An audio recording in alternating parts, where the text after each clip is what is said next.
Di antara urgensi pendidikan multikultural, yang pertama adalah sebagai alternatif pemecahan konflik.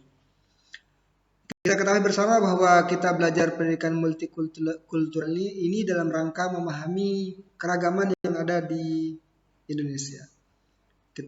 Indonesia terdiri dari 1001 bahasa, ada 700 sekian suku, 34 provinsi yang diisi oleh seperti saya sampaikan ribuan suku, ribuan bahasa, ada 700 suku, ada 7 agama, ada tujuh agama ya, di mana perbedaan-perbedaan itu sangat rentan dengan yang namanya konflik. Oleh karena itu diharapkan dengan pendidikan multikultural ini bisa sebagai alternatif ketika terjadi konflik. Adik-adik ketahui bersama bahwa yang menjadi ciri khas dari masyarakat itu Indonesia adalah musyawarah untuk mufakat. Hal ini tertuang dalam sila keempat, yaitu kerakyatan yang dipimpin oleh hikmat kebijaksanaan dalam permusyawaratan perwakilan. Itulah sebagai gambaran bahwa musyawarah itu sudah dijadikan sebagai ideologi bangsa. Ideologi bangsa yang tercatat atau yang tercantum di dalam Pancasila. Oleh karena itu ketika terjadi masalah apapun di yang kita hadapi di tengah-tengah masyarakat, yaitu masalah internal di keluarga misalnya, ya harus diselesaikan dengan cara musyawarah. Bisa terjadi konflik antara satu wilayah dengan wilayah yang lain, itu selesaikan dengan musyawarah. Tidak ada yang tidak bisa diselesaikan dengan musyawarah. Dalam agama kita diajarkan, ada suatu ungkapan ulama yang mengatakan ma nadima man istakhara wa ma ghaba man istakhara wa ma nadima man istasyara. Tidaklah rugi orang yang istikharah, salat istikharah maksudnya. Yang kedua, tidak akan menyesal orang yang bermusyawarah. Ya, agama mengajarkan ketika kita memiliki cita-cita yang besar mungkin, ya yang paling umum kita laksanakan, diajarkan di pesantren kan, kalau mau nikah istikharah dulu katanya. Nah, ulama mengatakan ma nadima ma goba man istakhara, tidaklah rugi orang yang beristikharah. Yang kedua, ma nadima man istasyara, kaitannya dengan ideologi bangsa. Kaitannya dengan pendidikan multikultural, tidaklah menyesal orang yang melakukan musyawarah. Kalau sekali musyawarah tidak bisa diselesaikan musyawarah, maka lakukanlah musyawarah berkali-kali sampai permasalahan tersebut. Sekali musyawarah tidak selesai, musyawarah lagi. 2 kali tidak selesai, musyawarah lagi untuk ketiga kalinya. Kalau ketiga kalinya tidak selesai, selesaikan lagi sampai puluhan bahkan ratusan kali musyawarah. Dalam konteks internasional, kita mengenal ada namanya mungkin yang mirip-mirip dengan musyawarah itu ya diplomasi. Orang diplomasi kan tidak dilakukan antara satu orang dengan yang namanya diplomasi kan tidak dilakukan oleh satu orang, tapi dilakukan dengan 2 orang minimal, atau beberapa orang, puluhan bahkan ratusan orang. Itulah. Nah, ketika diplomasi itu artinya kita sedang bermusyawarah untuk menyelesaikan suatu masalah, kalau itu adalah masalah, atau ingin mengambil untuk menyampaikan tujuan dan manfaat dan tujuan yang ada pada diri kita, keinginan yang ada pada diri kita, agar orang lain tersampaikan ke orang lain, sehingga keinginan kita, cita-cita kita itu bisa terrealisasi. Itulah pentingnya pendidikan multikultural. Ketika pokoknya tidak ada, daripada masalah itu akan diselesaikan dengan konflik, ya memang lama. Satu musyawarah tidak bisa, lakukan musyawarah lagi. 3 kali musyawarah tidak bisa, musyawarah lagi, dan sampai kita bosan sehingga ditemukan solusi dari permasalahan, sehingga ditemukan solusi di dalam musyawarah itu sendiri. Adik-adik yang berbahagia, sekali lagi, ma nadima ma goba ma khoba man istakhara wa ma nadima man istasyara. Tidaklah rugi orang yang beristikharah, dan tidaklah menyesal orang yang bermusyawarah. Musyawarah untuk mufakat. Dalam negara kita, musyawarah ini dicantumkan dalam Pancasila seperti yang saya sampaikan pada saat itu tadi, dan implementasinya ketika ingin memutuskan suatu undang-undang atau hukum di negeri ini kan diselesaikan dengan musyawarah. Dibentuklah musyawarah dengan seluruh rakyat Indonesia. Bagaimana caranya? Dengan menggunakan sistem perwakilan. Kita kenal ada Dewan Perwakilan Rakyat dari tingkat 1, tingkat 2 sampai DPR RI, ya, sampai DPR RI untuk menentukan untuk mewujudkan musyawarah itu sendiri, untuk mewujudkan musyawarah. Lebih baik kita capek bermusyawarah daripada ketika terjadi suatu masalah akan terjadi konflik. Maka disinilah diperlukannya kedewasaan. Bagaimana kedewasaan itu bisa dibentuk? Ya, salah satu caranya adalah melalui pendidikan. Ya, pendidikan multikultural ini kita harus bisa saling memahami, mengerti. Tidak semua keinginan yang ada pada diri kita itu bisa tercapai. Kenapa? Karena konflik itu kan umumnya karena ada keinginan, ada cita-cita, ada harapan yang tidak tersampaikan. Ya. Maka konflik itulah sebagai ekspresi dari keinginan dan harapan yang tidak tercapai, yang tidak terwujud, yang tidak tersampaikan. Sekali lagi, tujuan pertama urgensi pertama dari pendidikan multikultural adalah sebagai alternatif pemecahan masalah atau sebagai alternatif pemecahan masalah atau konflik. Yang kedua, agar siswa atau mahasiswa itu tidak tercerabut dari akar budayanya. Kita adalah manusia yang berbudaya, ya. Kita adalah manusia yang berbudaya, sangat menjunjung tinggi nilai-nilai yang hidup di tengah-tengah masyarakat. Lebih-lebih kita orang dikenal sebagai orang Timur, di mana orang Timur itu sangat menjunjung tinggi yang namanya etika, sopan santun, agama. Itulah ciri khas dari pendidikan. Itulah ciri khas dari bangsa Indonesia. Di dunia itu dikenal bahwa Indonesia dan negara-negara Timur lainnya dia merupakan orang yang sangat menjunjung tinggi yang namanya etika dan sopan santun. Maka dengan pendidikan multikultural ini akan semakin memperkuat budaya Indonesia itu sendiri. Kita ketahui bersama bahwa saat ini Indonesia sedang digempur oleh budaya-budaya yang datang dari luar. Baik itu budaya yang datang dari Barat, budaya yang datang dari Asia sendiri, misalnya remaja-remaja kita, anak-anak kita sekarang sedang digempur oleh budaya K-pop. Semua mereka dari cara berbicara, dari bahasa yang digunakan itu kan itu menggunakan, mereka ingin seperti orang Korea. Sudah bahasa-bahasa seperti sarangi dan bahasa saya kurang bisa mengucapkannya. Itu merupakan bahasa-bahasa yang sangat akrab sekali dengan anak-anak kita pada saat ini. Dari cara berpakaiannya, gaya rambutnya, ingin meniru seperti orang-orang Korea itu, K-popnya, budaya K-pop. Terus rambutnya, mereka make upnya, mereka ingin putih seperti orang Korea, yang dimana orang Korea itu meskipun mereka tidak pakai make up ya tetap putih. Nah, tapi ya karena budaya ini, karena itu yang diserbu sekarang dari budaya Korea, dari itu filmnya, fashionnya, filmnya, terus makanannya. Beberapa waktu lalu terjadi antrean yang sangat panjang hanya untuk membeli BTS meal. Itu terjadi di Jakarta, di kota-kota besar umumnya.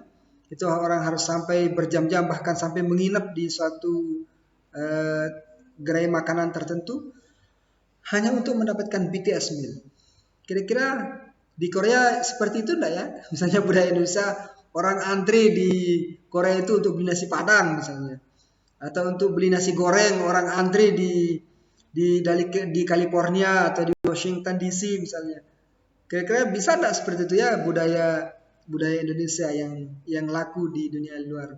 Jangan kita hanya dijadikan sebagai pangsa pasar untuk negara-negara besar, dan mudah-mudahan suatu saat bangsa Indonesia budaya budaya Indonesia itu bisa seperti itu di Indonesia. Mungkin di Amerika sana orang-orang perempuannya pakai kebaya atau pakai peci hitam, mungkin bule-bule itu saking ngetrennya budaya Indonesia. Atau di Korea sana mungkin pakai peci hitam yang laki-laki, yang perempuannya pakai kebaya. Terus ya karena ya, dan itu tidak mustahil saya pikir di kemudian hari, karena yang namanya budaya itu kan berganti-ganti. Nah, agar tidak tercabut dari akar budayanya, termasuk mohon maaf ini tidak ada kaitannya dengan agama, budaya Arab juga sudah masuk ke negara kita. Kenapa? Misalnya dalam percakapan sehari-hari, kalau tadi saya sebutkan bahasa Korea misalnya sada sarange, sangseo, apalah istilahnya saya kurang paham. Misalnya di Indonesia kalau menyebut nama saya tidak mengatakan saya tapi ana gitu. Kalau menyebut kamu antum, kalau menyebutkan saudara ahi gitu. Itu kan budaya dari luar, itu hanya bahasa, itu tidak ada kaitannya dengan agama. Apakah ya misalnya tidak pernah kita diajarkan oleh ustadz-ustadz kita, oleh guru-guru kita, oleh kiai kita bahwa kalau menyebut diri dengan panggilan ana itu akan mendapat pahala, kan tidak ada. Kalau menyebut diri dengan sebutan antum misalnya, itu pahalanya akan berpahala ketimbang menyebut kamu atau anda. Tidak, itu hanya identitas saja. Itu bagian dari pengaruh budaya itu sendiri. Kalau kita mungkin tidak di Arab sana mengatakan saya untuk menyebut nama, untuk menyebut diri sendiri misalnya. Saya ilal masjid. Mungkin orang Arab akan mengatakan seperti itu, maksud saya. Itu kan bahasa adalah budaya, bahasa adalah.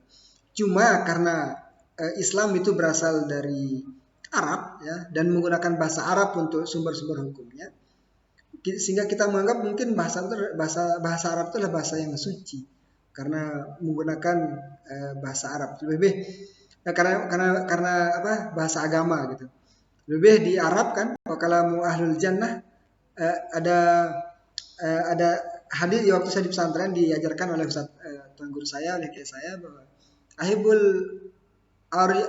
araba lisalas liani arabiyun, karena saya adalah orang Arab, maka cintailah bahasa Arab.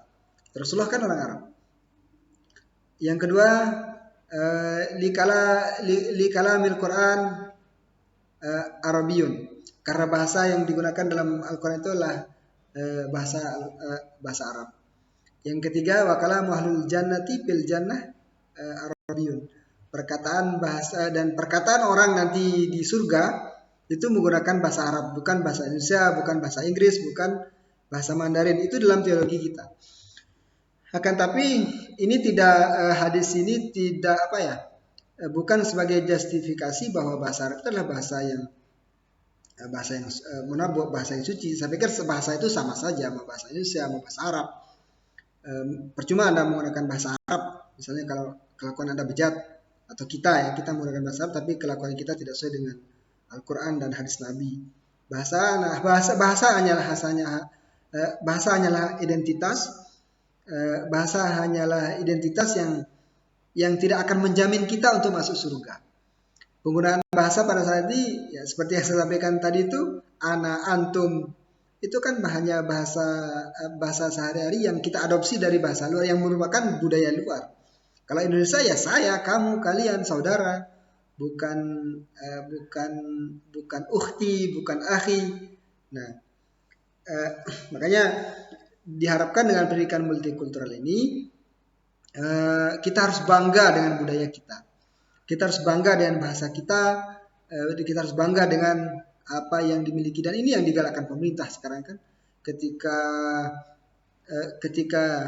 ada Indonesia ketika ada acara-acara kenegaraan di luar negeri, misalnya presiden, menteri maupun pertukaran pelajar, itu pasti yang ditampilkan adalah budaya Indonesia. Eh, yang akan ditampilkan adalah budaya Indonesia agar Indonesia bangga gitu. Apa contoh budaya Indonesia ya? Misal batik. Eh, kemarin eh, apa?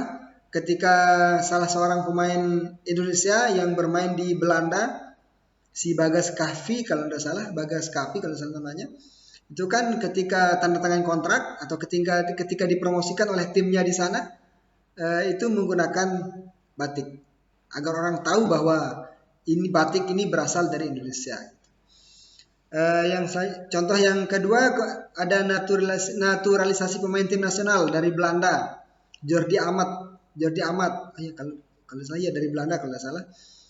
Ketika sudah mendapatkan pengesahan dari DPR bahwa dia disahkan untuk menjadi warga negara Indonesia, kemudian mendapat paspor, dia menggunakan peci hitam. Padahal dia bukan Muslim. Dia menggunakan peci hitam. Ada 2 pemain tim nasional Indonesia yang dinaturalisasi dari kalau salah dari Belanda.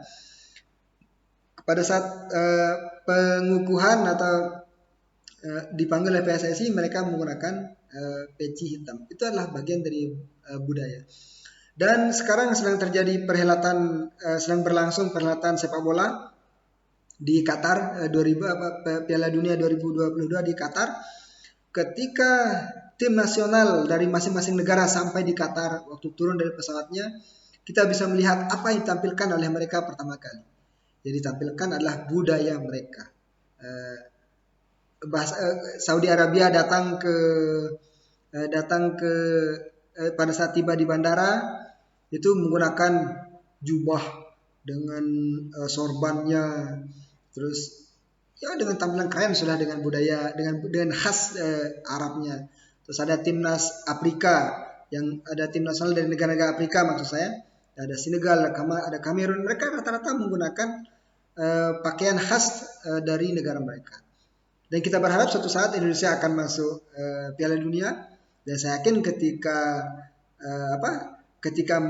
datang ke negara yang menjadi tuan rumah penyelenggara Piala Dunia, pasti akan menggunakan budaya yang khas dari Indonesia, yang identitas dari Indonesia, misalnya batik atau pakaian-pakaian adat dari negara lain. Dan semua budaya Indonesia itu kan sangat dihargai. Budaya itu sangat dihargai di Indonesia. Contoh praktiknya, ketika terjadi perayaan Hari Kemerdekaan Indonesia 17 Agustus setiap tahunnya, Bapak Presiden kita, Bapak Insinyur Haji Joko Widodo itu menggunakan baju adat dari masing-masing daerah setiap tahunnya. Misalnya tahun Indonesia sasak dengan songketnya, dengan sapunya, itu pernah digunakan oleh Bapak Presiden Joko Widodo. Sasak atau budaya adat Sasak sudah ditampilkan di Istana Negara. Suku Baduy juga pernah ditampilkan di Istana Negara. Terus suku-suku pakaian adat dari masing-masing negara sudah beberapa ditampilkan di Istana Negara. Dan saya yakin dan tidak mungkin semua, kenapa? Karena Bapak Presiden kita kan di Indonesia pimpinan presiden itu kan hanya bisa menjabat 10 tahun, ya 10 tahun, 2 periode 10 tahun, artinya dalam jangka waktu tersebut, dalam 10 tahun tersebut hanya ada 10 pakaian khas dari masing-masing negara, masing-masing daerah yang akan ditampilkan di istana pada saat perayaan kemerdekaan Republik Indonesia. Dan pada momen-momen tertentu biasanya beliau, pemimpin kita, presiden kita itu selalu menampilkan ciri khas dari masing-masing daerah. Dan tidak ada budaya yang spesial, tidak ada, sama saja. Budaya Jawa, budaya Sasak, budaya Aceh, makanan juga sama. Itulah tujuan dari multikultural, itu adalah equality, kesamaan. Ya. Sekali lagi, diharapkan dengan pendidikan multikultural ini mahasiswa atau siswa itu tidak tercerabut dari akar budayanya. Kita tetap menjadi bangsa Indonesia, pemikiran kita boleh global, ya. Pemikiran kita boleh global, tidak mau kalah dengan pemikiran negara penduduk warga negara lain, tapi etika kita harus tetap lokal. Kita harus tetap menghargai budaya leluhur, kearifan lokal yang ada itu harus tetap kita jaga sehingga muncullah identitas kita. Dia bangsa Jepang. Siapa yang tidak mengakui, seperti yang saya sampaikan di awal, negara Jepang merupakan salah satu negara tercanggih di dunia. Mohon maaf, laptop yang saya pakai pada saat ini untuk presentasi di depan adik-adik itu produk Jepang.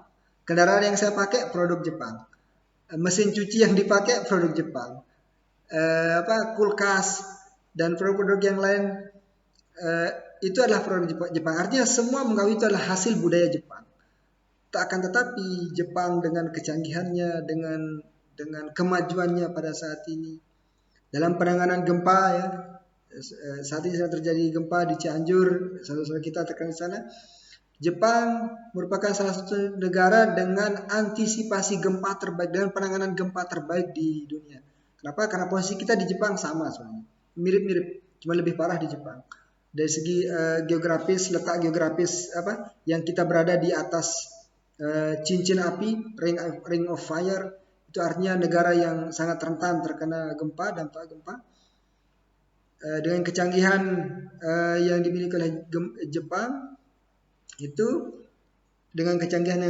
oleh Jepang, antisipasi gempanya sangat bagus. Tidak pernah terjadi sejauh ini yang saya baca atau yang saya tonton di berita. Ketika terjadi tsunami di Jepang, korbannya tidak sampai 100 orang. Ini harus menjadi pembelajaran mungkin bagi pemerintah Republik Indonesia agar belajar penanganan gempa atau mitigasi gempa itu dari bangsa Jepang. Nah, apa kaitannya dengan ini?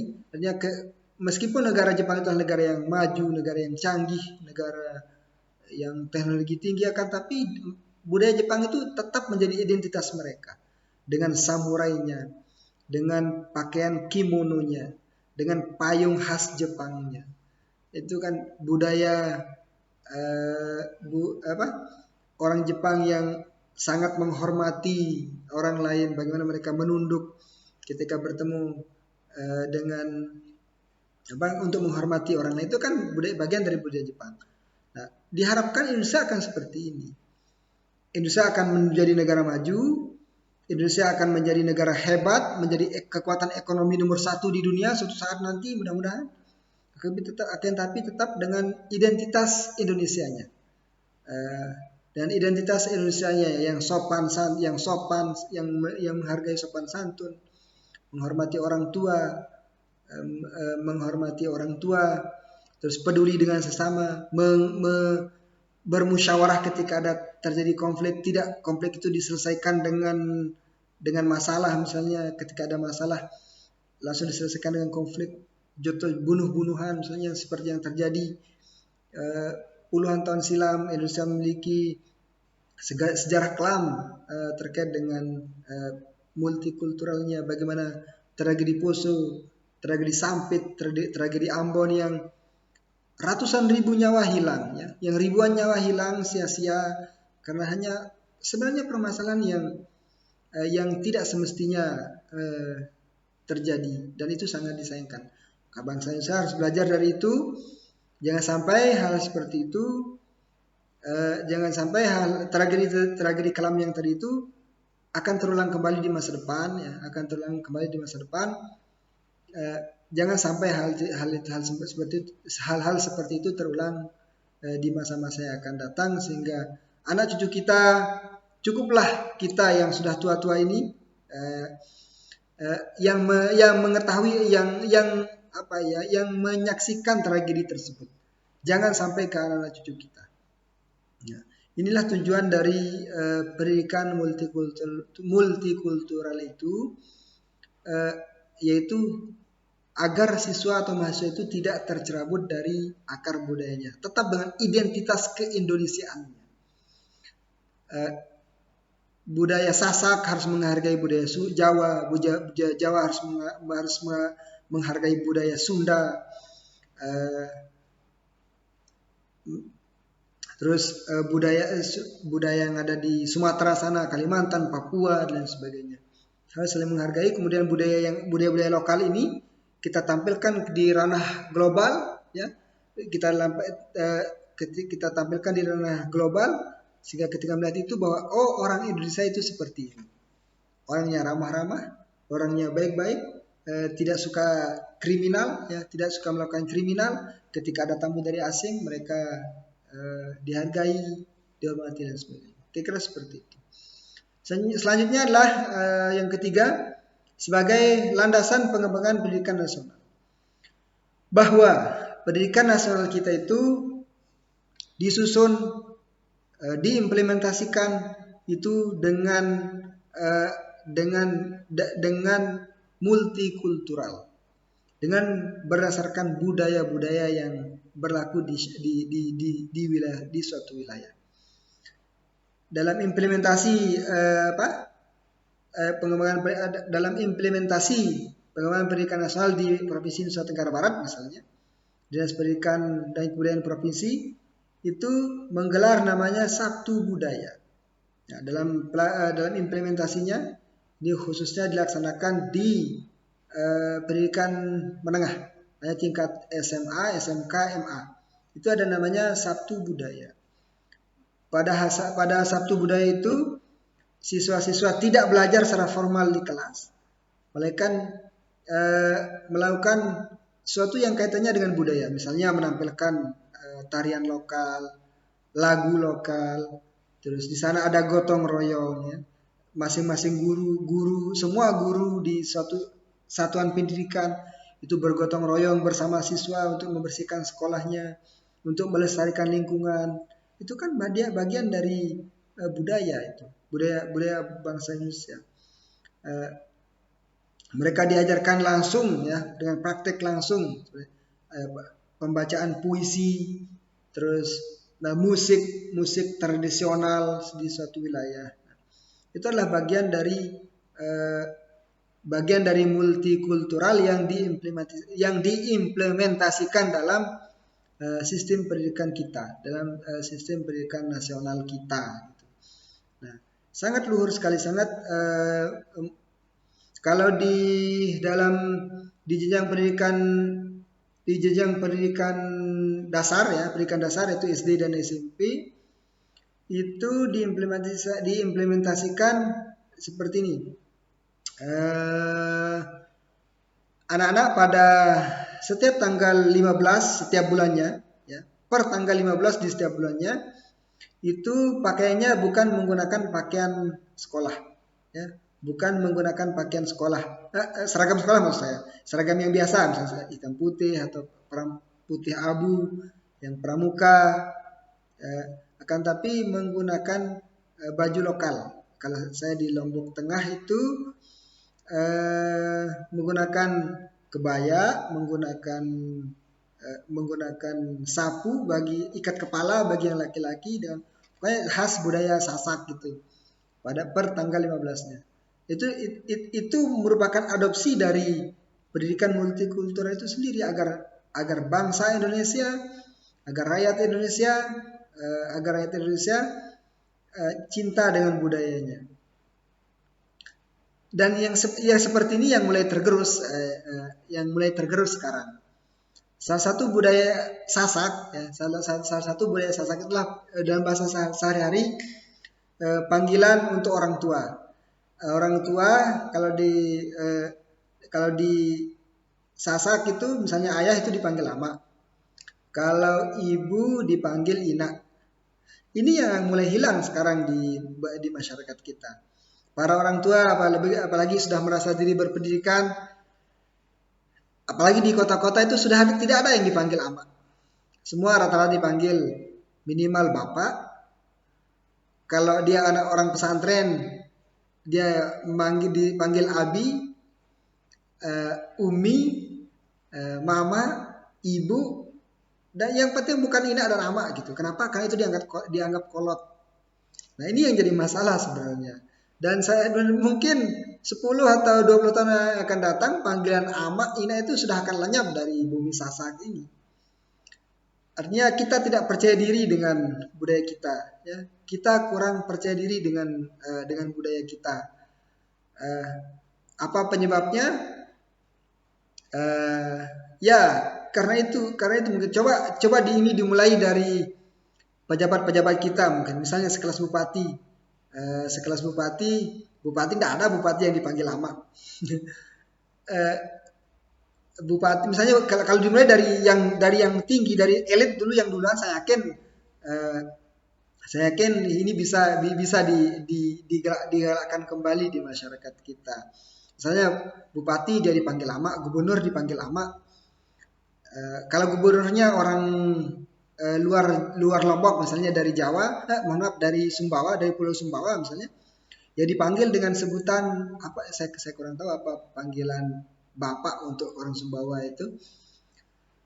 Kalau itu dimulai misalnya karena kan kita menganut sistem apa ya? Kita sangat mengidolakan orang-orang yang memiliki jabatan, ya kan? Saya lupa apa istilahnya. Misalnya sekali lagi dari bupati, sekda, terus kepala dinas, kepala bidang, seksi, dan PNS kita semua dipanggil amak misalnya oleh anak-anaknya, atau dipanggil inak untuk ibu-ibunya.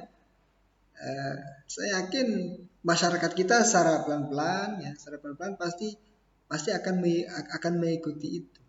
Tapi sekarang tidak. Makanya saya sampaikan 10 atau 20 tahun yang akan datang itu sudah tidak ada lagi panggilan amak di Sasak ini. Yang akan ada adalah panggilan apalagi di kota-kota besar ya. Sudah tidak dipanggil bapak, kalau sana dipanggil dadi, dipanggil mami, dipanggil, dulu pernah ngetren di Mataram itu, orang-orang anak-anak di Cakra itu, dia tidak manggil, meskipun awalnya dia sudah manggil bapak atau ibu ke ibunya, dia ngetren tuh mami. Itu saya dengar ibu kos saya dulu, anak dari ibu kos saya dulu tiba-tiba memanggil orang tuanya dengan sebutan mami dan papi gitu. Itulah permasalahan terkait dengan budaya kita, dan saya pikir kalau itu digalakkan dari tingkat elit dulu, ya, tingkat elit dulu digalakkan, lama kelamaan itu akan menjadi tren di masyarakat sehingga lama kelamaan akan menjadi suatu kebiasaan. Ya, itu PR terbesar kita. Selanjutnya, sebagai landasan pengembangan pendidikan nasional, yang terakhir yaitu menuju masyarakat Indonesia yang multikultural, masyarakat yang menghargai perbedaan. Itu tujuannya ya. Masyarakat yang menghargai perbedaan, masyarakat yang menghargai budaya lain ya, masyarakat yang menghargai orang lain. Tujuannya adalah, bahasa sederhananya, ingin memanusiakan manusia. Biarlah orang Jawa itu dengan Jawanya, dengan kejawaannya, orang Sasak dengan kesasakannya, tidak perlu kita harus mengadopsi secara penuh. Kita harus mengadopsi secara penuh budaya orang, kemudian kita meninggalkan budaya sendiri. Itu yang tidak tepat, saya pikir. Hal itu tidak tepat karena akan menghilangkan identitas dari masing-masing daerah. Sekali lagi, orang Jawa biarlah tetap dengan kejawaannya, Sasak dengan kesasakannya, Batak dengan kebatakannya, sehingga masing-masing orang itu tetap memiliki kepribadian masing-masing dengan identitasnya sendiri-sendiri. Biarlah orang Sasak itu memanggil orang tuanya dengan panggilan amak dan ina. Biarlah orang Jawa itu memanggil bapak mungkin ya, dengan panggilannya tersendiri. Kita tidak mesti harus memanggil orang tua kita itu dengan sebutan dadi, mami, papi. Itu kan bukan Indonesia itu. Bukan Indonesia, bukan umi, mohon maaf, bukan abi. Itu bukan panggilan orang Sasak. Saya tertarik pernah mengikuti pengajiannya Abun Muzakkar Abu Muharrar ya. Abu Muharrar pada saat pengajian santri, pada saat pengajian silaturahmi para tenaga pendidik dan kependidikan di bawah Yayasan Pendidikan Nurul Hakim Lombok, beliau ingin menggalakkan beliau ingin memasyarakatkan bahasa halus di sekitar pondok pesantren Nurul Hakim. Karena di pondok pesantren Nurul Hakim itu sendiri sudah sangat miskin dengan bahasa halus di sana. Yang digunakan di sana kan bahasa komunikasinya kan bahasa Indonesia, bahasa Arab, bahasa Inggris. Kalau bahasa Sasak yang halus, misalnya panggilan dawak, panggilan biak lumbar, kalau bahasa Sasaknya kalau mau mengatakan bahasa halusnya kalau mau mengatakan mau pergi kemana itu sudah tidak ada, sudah mulai tergerus dengan budaya-budaya yang datang di luar itu. Sehingga beliau ingin menggalakkan itu dengan salah satu caranya kan pada saat silaturahmi pengajian itu kita membaca kitab kuning, kita mengaji kitab kuning. Nah, beliau meminta salah seorang ustadz di sana yang mampu menggunakan bahasa halus itu untuk menerjemahkannya dengan menggunakan bahasa halus gitu. Misalnya kitabun nikahi atau babun nikahi diartikan dengan bahasa halus apa? Bab bejangkap. Nah, bejangkap itu kan bahasa artinya menikah. Menikah bahasa halusnya bejangkap. Kalau bahasa Sasaknya bahasa Sasaknya merari. Kalau bahasa halusnya bahasa Sasak Pasaran misalnya. Kalau bahasa halusnya bejangkep. Nah, seperti itu yang beliau inginkan. Babun nikahi, bab bejangkep misalnya. Nah, itu saya pikir itu sangat penting dan sangat unik dan sangat penting untuk menjaga kelestarian budaya kita masing-masing ya. Untuk menjaga kelestarian kita yang karena kemajuan teknologi, karena kemajuan teknologi